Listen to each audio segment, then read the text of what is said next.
సొత్తు కాదండి. మా నాయకుడు ఓటమిని కూడా చాలా చాలా హుందాగా స్వీకరించి మీ అధికారాన్ని మీరు చేయండి, ప్రజలకు మంచి చేయండి అని చెప్పేసి వెళ్ళిపోయాడు. కాముగా 2 సంవత్సరాలుగా తెలంగాణ రాష్ట్రంలో ఏ వర్గాలకు ఎంత నష్టం జరుగుతుంది, వీళ్ళిచ్చిన హామీల నెరవేత ఎంత, తెలంగాణ రాష్ట్ర ప్రతిష్ట ఏమైనా పెరిగింది. 19th చెప్పబోతున్నారా?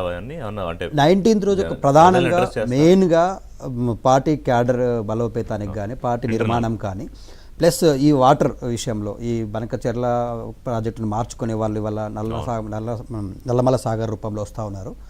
ఈ వీటి విషయంలో మాట్లాడడానికి చాలా క్లారిటీగా ఉన్నారు. దాంతోపాటు ఈ తెలంగాణ రాష్ట్రంలో జరుగుతున్నటువంటి పరిణామాలన్నిటిపైన రాష్ట్రంలో అందులో కవిత గారి ఎపిసోడ్ కూడా ఉంది. ముఖ్యంగా అంటే మిమ్మల్ని ఉండొచ్చు ఉండకపోవచ్చు, కాంగ్రెస్ పార్టీ కన్నా కూడా చాలా ఇబ్బంది పడుతున్నాం. అందరికీ తెలిసిన విషయం కదా. రోజు ప్రెస్ మీట్ పెట్టి ఆవిడ ఒక్కొక్కళ్ళకి ఒక చాప్టర్ 1, చాప్టర్ 2, చాప్టర్ 3, చాప్టర్ 4. నేను ఒకటి చెప్పనండి రిషి గారు, కవిత గారి మీద ఇప్పటికి కూడా మాకు కొంత అభిమానం ఉంది, కేసీఆర్ గారి కూతురు అని చెప్పేసి. కానీ తను తిన్నింటి వాసాలు లెక్కెడుతుంది అనేటువంటి తెలంగాణ ప్రజలందరూ కూడా అనుకుంటా ఉన్నారు. ఎందుకంటే తను 2 నెలలు 3 నెలలు అవుతా ఉంది పార్టీ నుంచి సస్పెండ్ అయ్యి.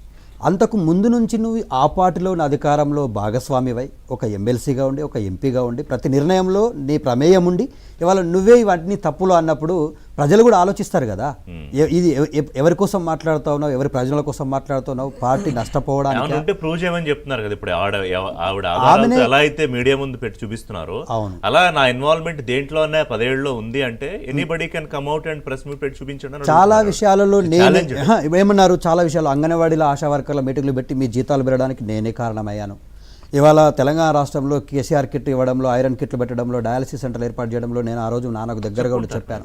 మరి మంచి విషయాలు చెప్పారు, మంచి అయినప్పుడేమో నేను చేసిన అని చెప్పుకుంటున్నారు, చెడు అనేసరికి ఒక పార్టీ నాయకులు వీళ్ళు చేశారు వాళ్ళని చేశారని చెప్పి మాట్లాడతారు. 100% ఉంటుందండి. ఇప్పుడు మంచి జరిగినా చెడు జరిగినా వినండి. ఇప్పుడు ఒక రేవంత్ రెడ్డి గారు ముఖ్యమంత్రిగా మంచి చేస్తూ ఉంటే కొంతమంది మంత్రులు పారిశ్రామికవేత్తల తాళ్లపైన గనులు పెట్టి పర్సంటేజ్లు డిమాండ్ చేస్తూ ఉన్నారు.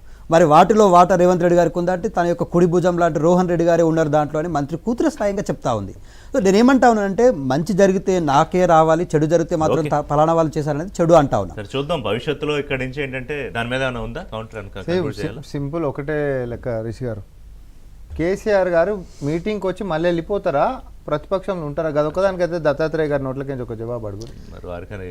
కేసీఆర్ అనేటువంటి వ్యక్తి ఇట్లా బయటకు వచ్చి వెళ్ళిపోతాడా? ఇప్పుడు వినండి విజిబిలిటీ లెక్క పోరాడతాడు. కేసీఆర్ అనేటువంటి వ్యక్తిని మీరు ప్రతిపక్షంగా చూస్తున్నా కూడా తెలంగాణ ప్రజలు ప్రతిపక్షంగా చూస్తలేరు.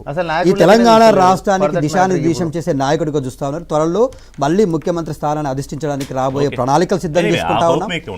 We are always ready sir, fight కైనా ఎలక్షన్స్ కైనా దేనికైనా. ఎన్నికలు వరుసగా ఇక సీజన్ మొదలవుతుంది. పంచాయతీ ఎన్నికలతో మొదలయ్యి మళ్ళీ అసెంబ్లీ ఎన్నికల దాకా. సో అనేక సందర్భాల్లో మాట్లాడుకుంటాం మనం స్ట్రాటజీలు ఎట్లా ఉన్నాయి, ప్రజల స్ట్రాటజీలు ఎట్లా ఉన్నాయని.